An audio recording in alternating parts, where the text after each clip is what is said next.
Got me feeling right.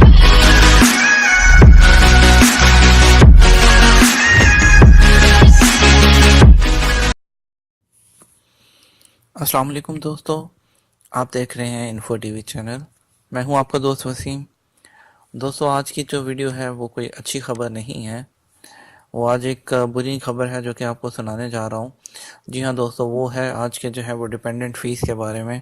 और अभी आज की जो सऊदी गज़ट की न्यूज़ है उसके मुताबिक जो सऊदी फाइनेंस मिनिस्टर हैं, जब कल का बजट अनाउंस हुआ है उसमें उन्होंने क्लियरली जो है वो बता दिया है कि no plan to change expect fee policy, fuel prices reviewed regularly. वो कह रहे हैं कि हमारा कोई इरादा नहीं है जो है हम के एक्सपेक्ट फ़ीस को जो है कम करने जा रहे हैं या एक्सपेक्ट फ़ी को ख़त्म करने जा रहे हैं। तो इसके अलावा जो है वो फाइनेंस मिनिस्टर मोहम्मद अल जदान ने कल जो बजट के बाद की जो न्यूज़ कॉन्फ्रेंस की थी, जो था उसके बाद, यानी कि उसके बाद वेडनेसडे को, और उसमें उन्होंने क्लियरली बताया है कि जो चार्जेस हैं, ये जो एक्सपेक्टेड फ़ीस है ये कम नहीं होगी, और जो कि नेक्स्ट ईयर बल्कि इंक्रीज़ हो जाएगी। यानी कि फ़िलवक़्त ये जो है 300 स्टार्ट होगा जुलाई से। उसके बाद नेक्स्ट जो जून आएगा वो 20 में, और 19 में वो जो है 400 स्टार्ट हो जाएगी।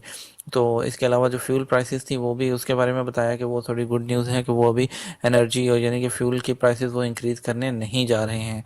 तो दोस्तों, ये एक बहुत बुरी खबर है जो कि हम लोग एक्सपेक्ट कर रहे थे कि शायद कुछ जो है वो एक्सपेक्ट फ़ीस में कोई कमी आएगी तो हम अपनी फैमिलीज़ को परमानेंट वीज़ा पर बुला सकेंगे। लेकिन अभी एक होप बाकी है, लेट्स सी कि उसमें क्या होता है।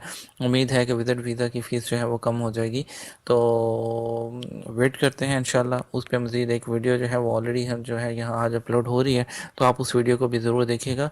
इस वीडियो को भी लाइक कीजिएगा और शेयर कीजिएगा, सब्सक्राइब कीजिएगा चैनल को। अपने जो है भरपूर ताउन जो है वो शो कीजिएगा। Thank you for watching. अल्लाह हाफिज़।